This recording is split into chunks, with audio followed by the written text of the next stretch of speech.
Hi, welcome to Maree. My name's Sue and today I'm sharing how to make a pie crust or tart shell with polenta.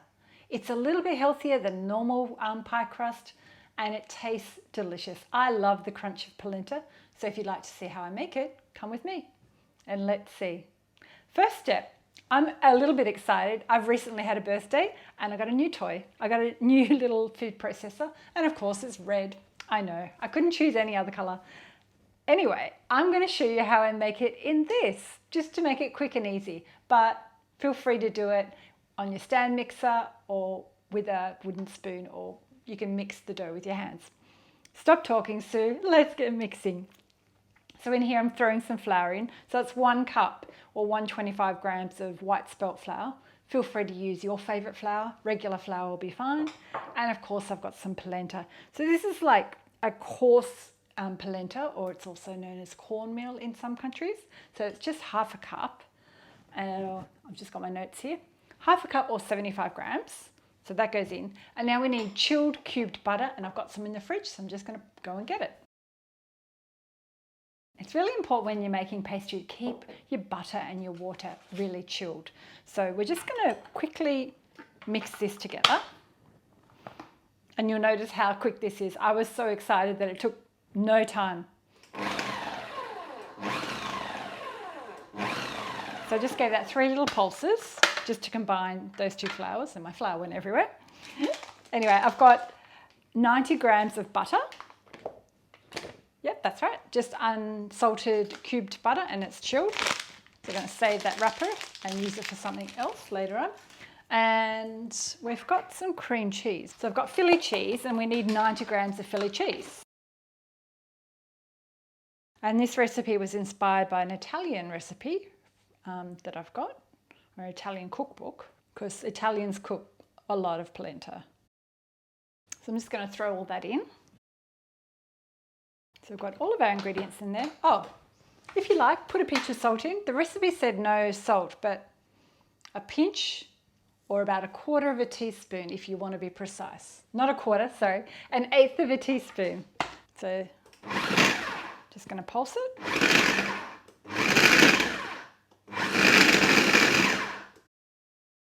The trick with pastry, you don't want to mix it too much. So it looks like breadcrumbs, but we need to add a little bit of chilled water just to give it some moisture. So I'm going to add just a teaspoon at a time, because you can always add more.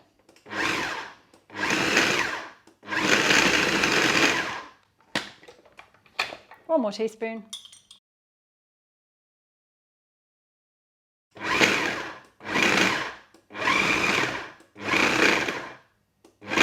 And that's done. That's how quick it is. Isn't it a super duper machine? So just moving my scales out of the way, and I've got some plastic wrap ready to pop this dough in. So we just need to get this out with our hands. Because I've used cream cheese inside the dough or the pastry, it's really lovely and soft. It gives it a little bit of extra creaminess. We just need to form that into kind of a ball, and then what I do is I pop it on the plastic and form a disc. Now we just need to let that relax in our refrigerator and chill it for about 30 minutes. I'll just give it another little bit of a manipulation. Let's chill that, and then we'll come back and do the next step. So step 2, we've got our pastry or dough out of the fridge, and today I'm just doing a 1-layer pie or tart. So I've pre-greased my little 23 centimetre tart tin, and if you did want to make a pie that's got a base and a top, just double this recipe. So it's chilled and I've had it out for about 5 to 10 minutes, just getting a little bit soft. I'm just adding some spelt flour to my pastry mat. Just going to pop some on the top and bottom of the dough and on my rolling pin.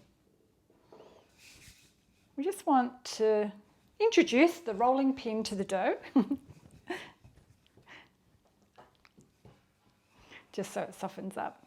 And because it's 23 centimetres, I'm going to make this about 2 inches bigger. So what do my notes say? My maths is really bad. about 5 centimeters bigger. So I need to, and this pastry mat's great because it's got all the measurements around the outside. So I'm going to roll it out till it's bigger than that. So by about 28 centimeters, if my adding's right. And if you're like me, I'm just noticing that I've got some large clumps of butter still. Don't worry, because it's fine. When I first started making pastry, I was like, oh no, I've got butter lumps. But they kind of melt and do their own thing, and it just adds to the flakiness of your pastry. And we don't want our pastry too thick, because I don't know about you, but I don't like just making sure there's flour there. I don't like biting into a thick pastry in a tart. And this shell, the polenta shell, you can use to add like a savoury tart to it. And if you wanted to make it into a sweet tart, you could add a little bit of sugar to your pastry. But sometimes there's enough sugar in the filling that you do. I just thought this would be a good little one to show you. Okay, well that's looking big. I'll stop talking. It's big enough. I'm going to roll it back onto my rolling pin. I'm not sure if, oops, I've just stuck it a little bit there. I don't know if I said I pre-greased that with just a little bit of coconut oil, just because I had it out on the bench. And I've just realigned that incorrectly and just flop that. So I'm trying to flop it into the center. So what I like to do is to go around and just relax it. You don't want to stretch it or change the shape of it. Relax it into the pie dish or your tart tin and just push it into the edge. I would highly recommend getting one of these little tins. Everything that I do in it looks fabulous and they're not too expensive, and you can use them for a quiche, a savoury tart, sweet tart. I did a lemon tart recently and I'll put a link up above. That is so impressive and it's super easy. I always thought tarts were hard to make, but once you master the pastry, which isn't that hard to master, if I could do it, you could do it.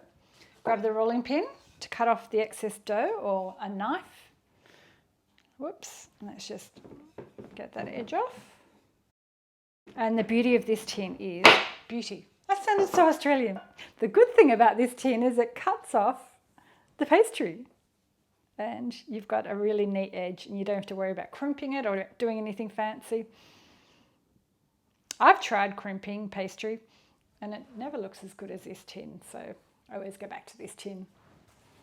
Okay, I just put the leftovers back in my plastic, pop them in the fridge, and hopefully I'll get to do something with that later on.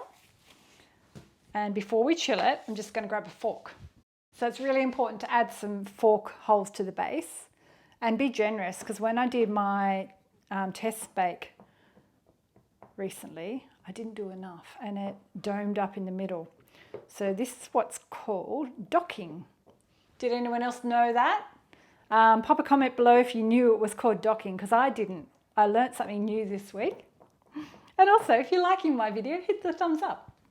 Makes me really happy when I get thumbs up on my videos. Okay, that's enough docking and enough holes. So I'm going to rest this in the fridge for 20 minutes before we do the baking. I'm just going to put it on my tray so it's easy to get out of the fridge. Okay, while we're waiting for our pastry shell to chill and relax, we need to set our oven to 190 degrees C. Our tart shell's all chilled out and it's been in the fridge. So I'm just going to line it with some foil. You could use baking paper, but what I love about the foil is you can mold it over the sides to ensure that your edges don't get too cooked. Because we're doing now the next step, which is called blind baking.